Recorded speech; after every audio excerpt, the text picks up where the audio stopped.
بسم اللہ الرحمن الرحیم۔ میرے عزیز طلباء اور طالبات، السلام علیکم۔ میں آپ کی اردو کی ٹیچر آپ سے مخاطب ہوں۔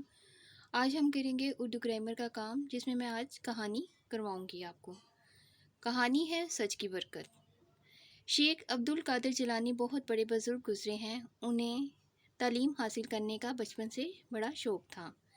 ان دنوں بغداد علم و ادب کا گہوارہ مانا جاتا تھا۔ شیخ عبد القادر جیلانی کی خواہش تھی کہ وہ بھی بغداد جا کر علم حاصل کریں۔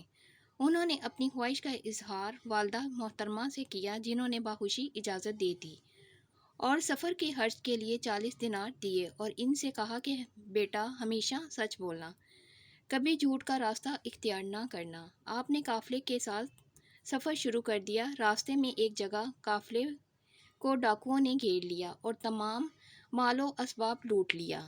ایک ڈاکو نے شیخ عبد القادر جیلانی کی تلاشی لی تو کچھ نہ پا کر پوچھا، تمہارے پاس کیا ہے؟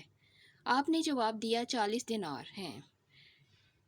ڈاکو نے مذاق سمجھا۔ کچھ دیر بعد دوسرا ڈاکو آیا اور پوچھنے پر آپ نے وہی جواب دیا کہ 40 دینار ہیں۔ ڈاکو مذاق سمجھ کر آگے بڑھ گیا۔ اسی طرح یکے بعد دیگرے 3 ڈاکو آئے۔ سب نے مذاق سمجھا، لیکن تیسرا ڈاکو آپ کو اپنے سردار کے پاس لے گیا۔ ڈاکوؤں کے سردار نے جب پوچھا، لڑکے تمہارے پاس کیا ہے؟ تو آپ نے کہا کہ میرے پاس 40 دینار ہیں، جو کرتے میں سلے ہوئے ہیں۔ جب کرتے کی تہہ کھولی گئی تو سچ مچ 40 دینار نکل آئے۔ سردار سمیت تمام ڈاکو یہ دیکھ کر بڑے متاثر ہوئے اور لوٹا ہوا مال لوگوں کو واپس کر دیا اور آئندہ ڈاکہ ڈالنے سے توبہ کر لی۔ آج ہم نے کہانی کی ہے سچ کی برکت۔ انشاءاللہ تعالی اگلے لیکچر میں پھر آپ سے ملوں گی۔ اللہ حافظ۔